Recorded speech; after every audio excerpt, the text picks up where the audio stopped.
everyone. In today's discussion, we are going to see about vision and perception problem after stroke. Up to 2/3 of patients who experience stroke have problems with vision. In the emergency room, 2/3 of visual problem is missed. Even by the examination by the neurologist, one patient out of every 3 patients is not recognized, and although the visual problem is recognized, they are neglected. When patients present with just vision problem alone without any other motor deficit, these problems are mostly neglected, and this is very common with old age patients. A very large portion of the central nervous system is dedicated to vision, and vision loss can be the most disabling effect after the stroke. Some recovery is possible, and the recovery is fast in 3 months. So if the recovery does not take place within 3 months, it is very unlikely that the patient will get the vision back. Some focus therapy and some equipments and making some modifications at home will help the patient to live as independent and as safe as possible. Visual stroke syndrome can be transient, like TIA. It can be recovered within few hours up to 24 hours, or it can be permanent due to occlusion in the retinal artery. The occlusion can be in the central retina, or it can be in one of the branch in the retinal artery. Visual problems can be classified based on visual loss, which is commonly hemianopia, and if it is because of the eye movement and problem with processing itself. So usually what happens when we are looking at an object, so both the eyes take part equally. So the object is looked from the right side and from the left side, and it's processed. The signal from the left eye and the right eye, they meet at optic chiasm, from where it's crossed. Here in this picture, you can see the visual field on the right side in red color, and the visual field from the left eye is in purple color. At the optic chiasm, they cross, and when it goes to the visual cortex, the red and the purple color is mixed here and mixed here as well, which means there is crossing of information at the optic chiasm to the visual cortex, and then that's a place where we recognize the object. So to make it clear, the object is not immediately recognized as soon as you see with your eyes. This process takes place in order to recognize the object. So when there is a problem with this process, the vision can be affected. Problem with the vision losses could be hemianopia. In hemianopia, a part or half of the visual field is lost. It can affect both the eyes at the same time, and it can affect right visual field of both the eyes, which means right side of the left eye and right side of the right eye. And it can also affect 1/4 of the visual field, which is then called quadrant anopia. So some of the problems these patients will have is, because they are unable to see what is in front of them, they might hit the object in front of them, which is again a risk for injury, especially head injury. And patient will also have problem with reading because they will not be able to see the entire page that they want to read, and they will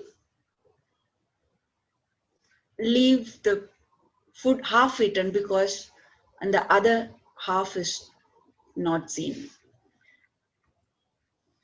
And because of the visual field loss, they are at risk of fall. Once this happens to them a couple of times, they will lose their confidence in going outside the door or going anywhere out of the house. So when the patients are not supported and helped to cope up with this problem, they will eventually restrict themselves within the house, or they will avoid going out or socializing, which can lead them into depression. So these patients need continuous supervision until they're able to cope up with the problems that they have, or they have been helped in any other way to cope up. So what is a therapy that can help them improve their vision? Usually and commonly, visual scanning is a therapy which is used in managing visual problems. What is visual scanning? This is a systematic method where the patient is asked to use the affected site and systematically move the eye and focus from left to right or right to left, however they practice. Like in this picture, the patient is asked to scan from left to the right of every line and circle the red heart. So the patient is given a clear instruction and watched how the patient does. Look at this, how it goes. So the patient moves from left to right, comes back again to the left, right, scanning everything, recognizing the red heart, concentrating.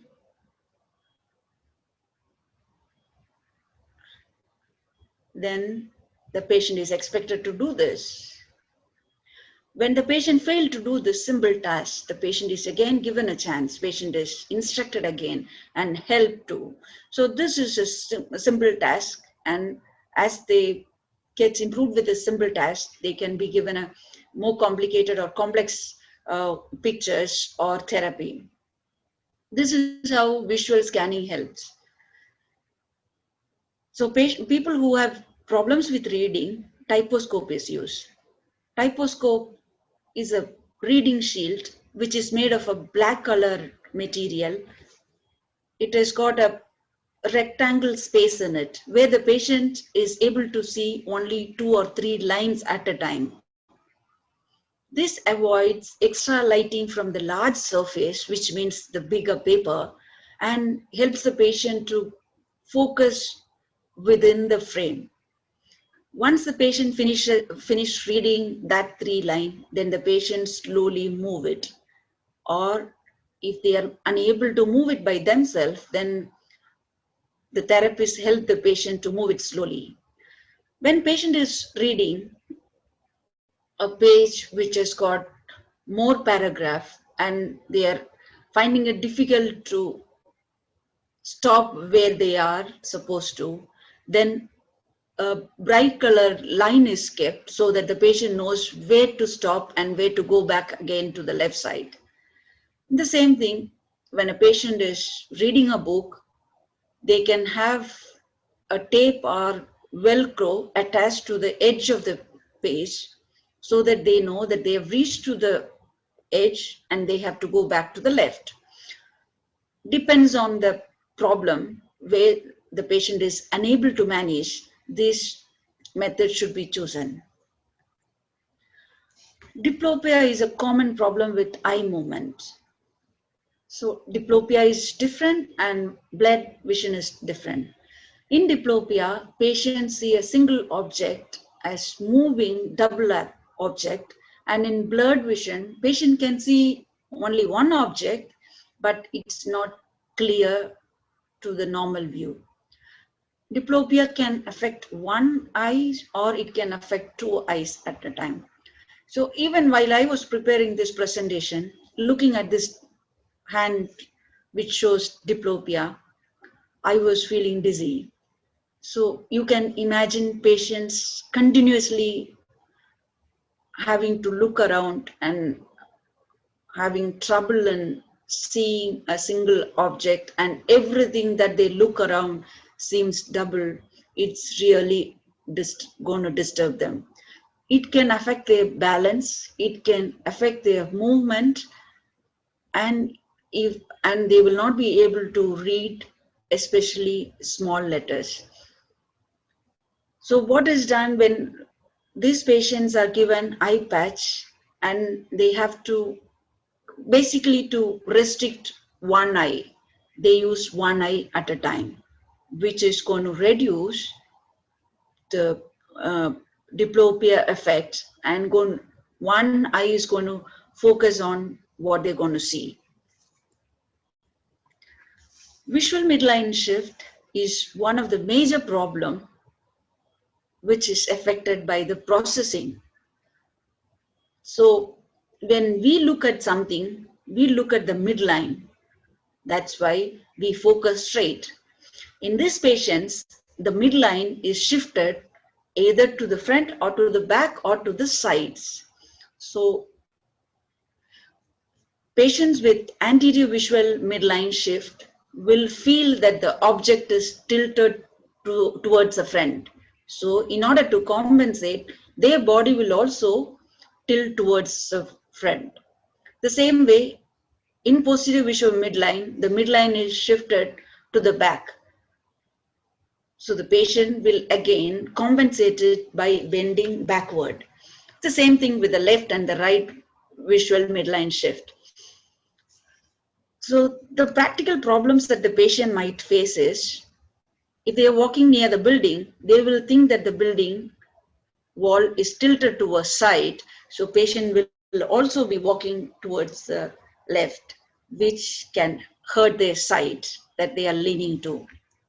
In the same way, when they are walking in the road, they might feel that the car or any vehicle which is passing by is tilted towards their affected side and they will lean towards, which is again a very high risk for injury.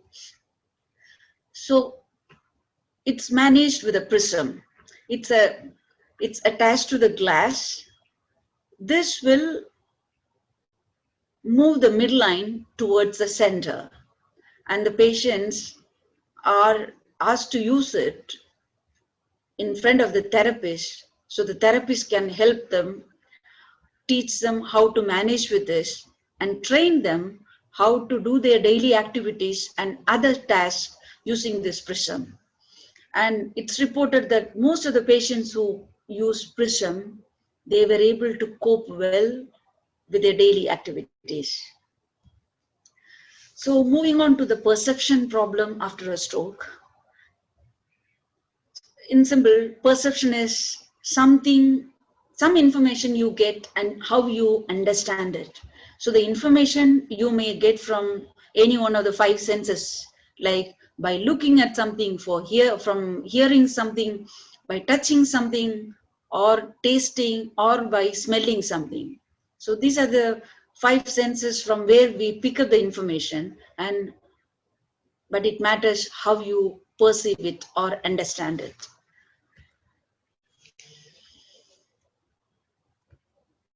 Like both of them are looking at the same number, but to one of them it seems 6, to the other one it looks 9.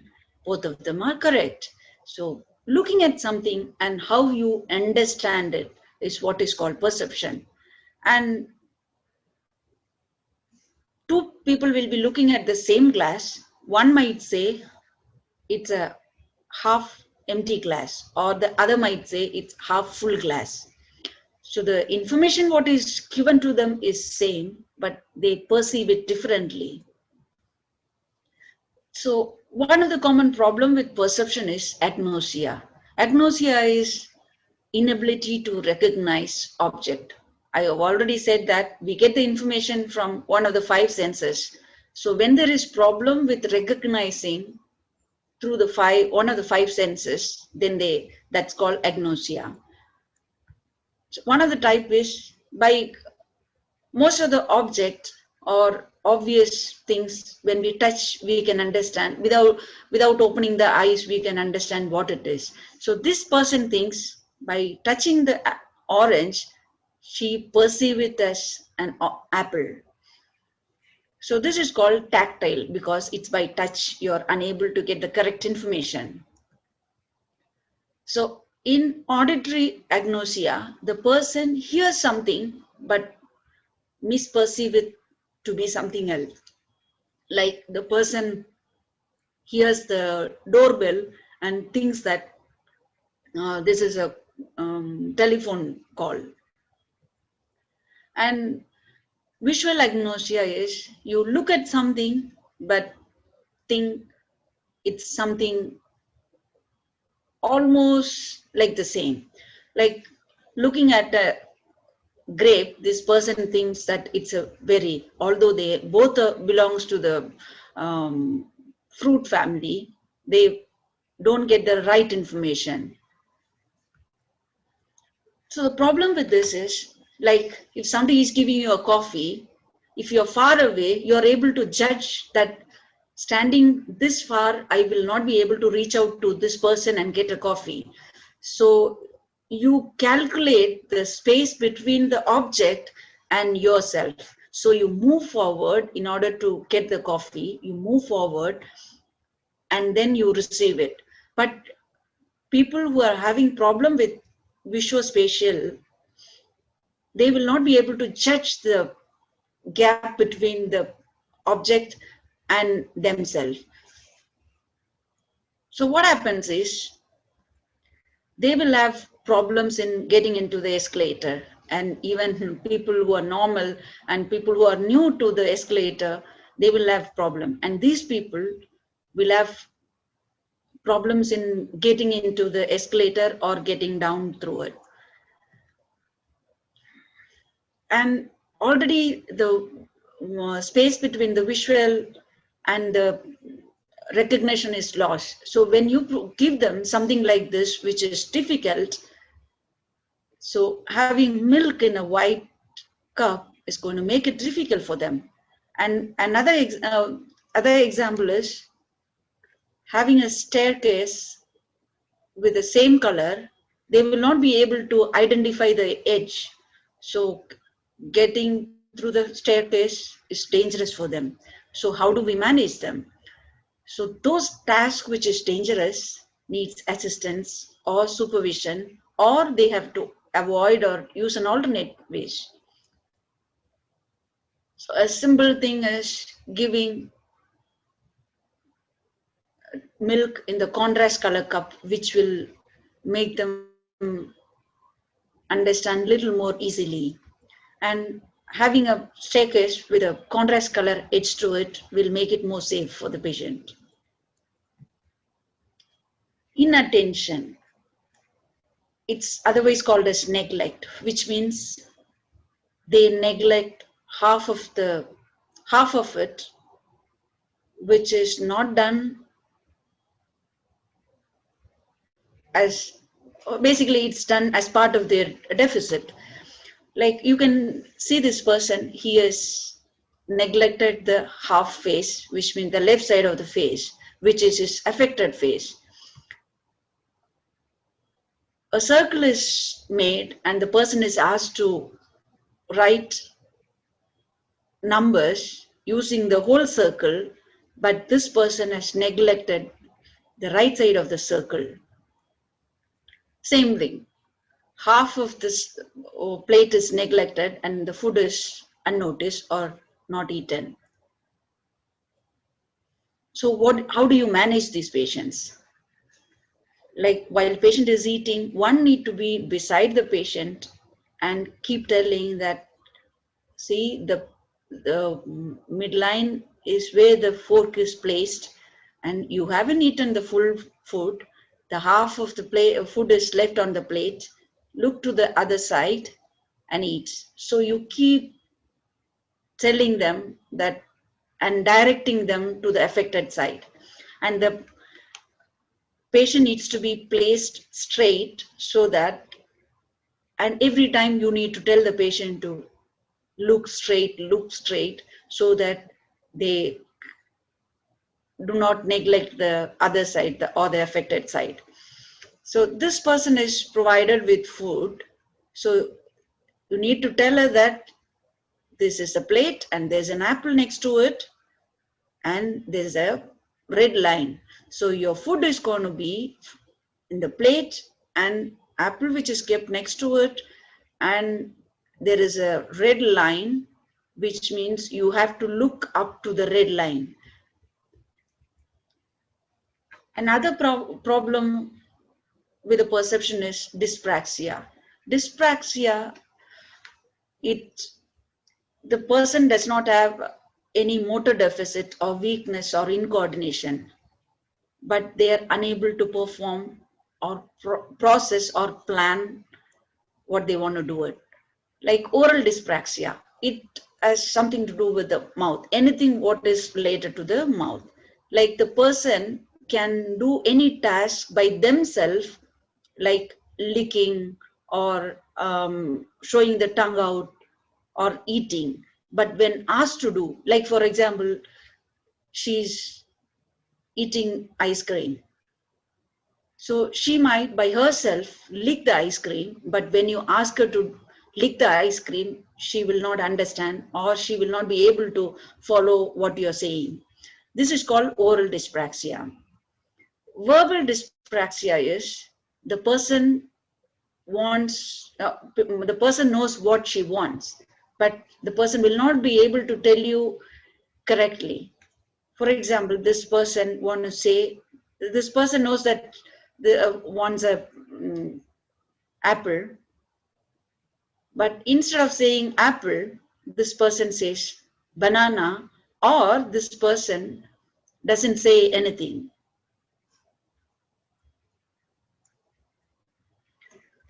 So motor dyspraxia is the person knows what to do but unable to perform it. For example, this lady has kept everything ready for making a favorite dish, but she doesn't know where to start or how to proceed with. So how do you, oral dyspraxia and verbal dyspraxia are managed by the speech therapist. It needs continuous therapy input. They need to go to the speech therapist at least 4 times in a week, and they are trained by the speech therapist. Motor dyspraxia is a little more complex, and it needs continuous supervision and therapy. So how do we manage these patients who have problems with processing with tasks? So we have the person who is going to be with the patient needs to be very patiently managing these people, and they have to be started doing from one task. Like for example, asking her to wash the vegetables first, and then asking her to cut the vegetables. So go step by step. And in the beginning, if the therapist feel that it is not safe to proceed with cooking or cooking a complicated item, then they will start with a simple item like making coffee. So every ingredient what is needed for making a coffee is organized, and then under the supervision the person is asked to do step by step. And when it is when the therapist feel confident in leaving the patient alone to perform the task, they proceed with the next complicated or complex task. Otherwise, if at any point if the patient is not safe to proceed, then they are asked not to perform any difficult task. And patient safety is very important, and even a small step needs to be repeatedly taught to some people, and they need to practice it regularly. It's not practically feasible to have all these people in the rehab, because in terms of their functionality they are completely independent. Sometimes they only notice it once they go home. So patients come back saying that, or the family comes back saying that this person is unable to perform the task which she was or he was doing it before this event. And with each single step, the person needs to be encouraged and acknowledged, saying that, yes, you are doing it correctly. Let's go to the next stage. So the take home message is, vision and perception defects also affects the person's daily life and quality of life, like any other problems after stroke, like any weakness or incoordination. And these problems are new for those patients, and they have no experience how to manage, or they don't even understand this is caused by the stroke. So as it is new to them, coping with it will be difficult, and training them will be another difficult task, because to the patient or to anybody, these are the activities which they were doing it daily, maybe for the last many years they were doing it, and facing it something uh, difficult is not easily acceptable to anybody. And in case if these patients are not able to be managed as outpatient or at home, they need rehabilitation and they need continuous therapy from therapy support. And here I'm ending my presentation. Thank you all for listening to this presentation.